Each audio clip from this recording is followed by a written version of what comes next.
ಮೇ 7ರಿಂದ 11ರವರೆಗೆ ಕೊಂಡಜ್ಜಿ ರಸ್ತೆಯಲ್ಲಿ ನೂತನವಾಗಿ ನಿರ್ಮಾಣವಾಗಿರುವ ಶ್ರೀ ಮೈಲಾರಲಿಂಗೇಶ್ವರ ದೇವಸ್ಥಾನದಲ್ಲಿ ದೇವರ ಮೂರ್ತಿಗಳ ಪ್ರಾಣ ಪ್ರತಿಷ್ಠಾಪನೆ ಹಾಗೂ ನೂತನ ಶಿಲಾಮಯ ದೇವಸ್ಥಾನ ಲೋಕಾರ್ಪಣೆ ಮತ್ತು ಕಳಸಾರೋಹಣ ಕಾರ್ಯಕ್ರಮ ಹಮ್ಮಿಕೊಳ್ಳಲಾಗಿದೆ.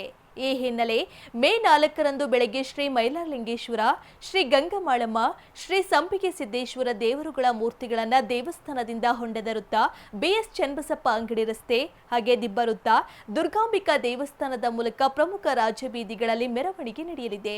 ಮೆರವಣಿಗೆಯಲ್ಲಿ 250 ಮಹಿಳೆಯರಿಂದ ಕಳಸ ಮತ್ತು ಕುಂಭಮೇಳ ನಡೆಯಲಿದ್ದು ವಿವಿಧ ಕಲಾ ತಂಡಗಳು ಮೆರವಣಿಗೆಯಲ್ಲಿ ಭಾಗವಹಿಸಲಿವೆ. ಮೇ 7ರಿಂದ ಪ್ರತಿದಿನ ವಿವಿಧ ಹೋಮ ಹವನ ಸೇರಿದಂತೆ ಮಹಾಮಂಗಳಾರತಿ, ಪ್ರಸಾದ ವಿತರಣೆ ನಡೆಯಲಿದೆ. ಮೇ 11ರಂದು ಮೂರ್ತಿ ಪ್ರತಿಷ್ಠಾಪನೆ, ಕಳಸಾರೋಹಣ, ದೇವಸ್ಥಾನ ಉದ್ಘಾಟನೆ ನಡೆಯಲಿದೆ ಎಂದು ದೇವಸ್ಥಾನದ ಟ್ರಸ್ಟ್ ತಿಳಿಸಿದೆ.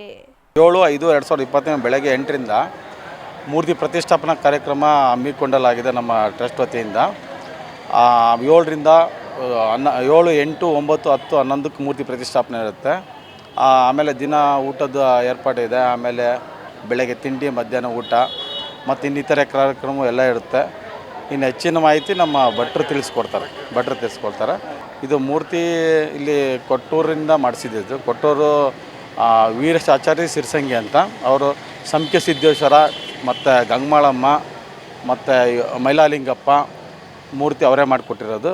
ಅದು ಪ್ರಾಣ ಪ್ರತಿಷ್ಠಾಪನೆ ನಡೆಯುತ್ತೆ. 7ರಿಂದ 11ನೇ ತಾರೀಕುವರೆಗೆ ಇರುತ್ತೆ ಕಾರ್ಯಕ್ರಮ. ನಾಳೆ ಶ್ರೀ ಮೈಲಾರಲಿಂಗೇಶ್ವರ ದೇವಸ್ಥಾನ, ಶಿವಬಾರ ಟ್ರಸ್ಟ್, ಕೊಂಡೇಜಿ ರಸ್ತೆ, ದಾವಣಗೆರೆ.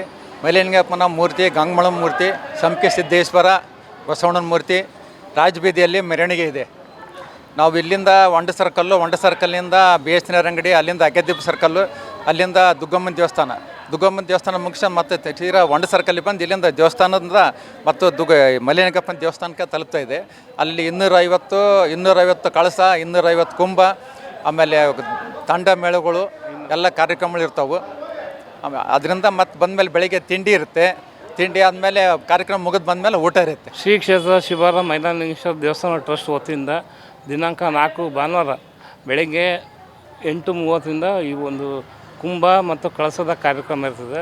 ಕುಂಭದಾಗೆ ಸುಮಾರು 500 ಜನ ಇರ್ತಾರೆ. ಕಳಸದಲ್ಲಿ ಒಂದು 200 ಜನ ಇರ್ತಾರೆ. ವಿವಿಧ ವಾದ್ಯಗಳೊಂದಿಗೆ ಒಂದು ಸುಮಾರು 5-6 ವಾದ್ಯಗಳು ಇರ್ತವೆ.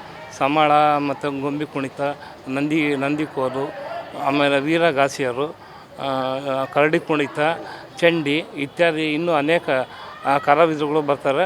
ಸುಮಾರು ಒಂದು 5,000 ಜನ ಸಂಖ್ಯೆ ಮೆರವಣಿಗೆಗೆ ಬರುವ ಸಂಭವ ಇದೆ. ಶಿಬಾರದ ಶ್ರೀ ಮೈಲಾರಲಿಂಗೇಶ್ವರ ದೇವಸ್ಥಾನದ ಈ ಟ್ರಸ್ಟ್ ವತಿಯಿಂದ ಈ ಪ್ರಾಣ ಪ್ರತಿಷ್ಠಾಪನೆ ಹಾಗೂ ಶಿಬಾರದ ಮೈಲಾರಲಿಂಗೇಶ್ವರ, ಗಂಗಮಾಳಮ್ಮ, ಸಂಪಿಗೆ ಸಿದ್ದೇಶ್ವರ ಈ ಮೂರ್ತಿಗಳ ಪ್ರಾಣ ಪ್ರತಿಷ್ಠಾಪನೆ ಕಾರ್ಯಕ್ರಮ ದಿನಾಂಕ 7ನೇ ತಾರೀಕಿಂದ 11ನೇ ತಾರೀಕಿನ ತನಕ ಕಾರ್ಯಕ್ರಮ ನಡೀತಾ ಇದೆ. ಈ 5 ದಿನ ಕಾರ್ಯಕ್ರಮದಲ್ಲಿ ಪ್ರಥಮವಾಗಿ ಗಣಪತಿ ಪೂಜೆ, ಪುಣ್ಯಾಹವಾಚನ, ಸ್ವಸ್ತಿ ವಾಚನ ಅಂತ ಇರುತ್ತೆ. ಅಲ್ಲಿಂದ ಆರಂಭ ಆಗಿರ್ತಕ್ಕಂಥ ಕಾರ್ಯಕ್ರಮ, ಅದನ್ನು ಮೂರ್ತಿಗಳ ಜಲಾದಿವಾಸ, ಧಾನ್ಯಾದಿವಾಸ ಹಾಗೂ ಶಯನಾದಿವಾಸಗಳನ್ನು ಮಾಡಿಬಿಟ್ಟು ಯಥಾ ಪ್ರಕಾರ ವಿಧಿಯುಕ್ತವಾಗಿ 5 ದಿನ ಬೆಳಗ್ಗೆ ಮತ್ತು ಸಾಯಂಕಾಲ 2 ದಿನ ಹೋಮ ಕಾರ್ಯಕ್ರಮಗಳೆಲ್ಲ ಇರ್ತಾವೆ. ಹಾಗೂ ಭಕ್ತಾದಿಗಳು ಈ ಪ್ರತಿದಿನದ ಕಾರ್ಯಕ್ರಮಕ್ಕೆ ಆಯಾ ದಿನದ ಕಾರ್ಯಕ್ರಮ ಅಂತ ಫಿಕ್ಸ್ ಮಾಡಿದ್ದೀವಿ. 7ನೇ ತಾರೀಕು ಮತ್ತು 8ನೇ ತಾರೀಕಿನ ದಿನವೂ ಕಾರ್ಯಕ್ರಮ ಇರುತ್ತೆ. 8 ಮತ್ತು 9, 10, 11 ಈ ಥರ ಕಾರ್ಯಕ್ರಮ ಇರುತ್ತೆ. ಆಮೇಲೆ ಕೊನೆಯ ದಿನ ಅಂದರೆ 10ನೇ ತಾರೀಕಿನ ದಿನ 9, 10 ದಿನ ಅಷ್ಟಬಂಧನ ಕಾರ್ಯಕ್ರಮ ಎಲ್ಲ ಹಾಕಿ ಪ್ರಾಣ ಪ್ರತಿಷ್ಠಾಪನೆ ಮಾಡ್ತಕ್ಕಂಥ ಕೆಲಸ ಮಾಡ್ತಿದ್ದೇವೆ. ಭಕ್ತಾದಿಗಳೆಲ್ಲರೂ ತನು ಮನಧನದಿಂದ ಸೇವೆ ಸಲ್ಲಿಸಿ ಶ್ರೀ ಮೈಲಾರಲಿಂಗೇಶ್ವರ ಸ್ವಾಮಿ ಕೃಪೆಗೆ ಪಾತ್ರರಾಗಬೇಕು ವಿನಂತಿ. ಶ್ರೀ ಗುರುಭ್ಯೋ ನಮಃ. ಮಲ್ಲಾರಿಂ ಜಗದಾನ್ನಾಥಂ ತ್ರಿಪುರಾರಿಂ ಜಗದ್ಗುರುಂ ಮಣಿಜ್ಞಮಾಲಸಾಕಾಂತಂ ವಂದೇ ದೈವ ಸಕಲ ದೈವತಂ.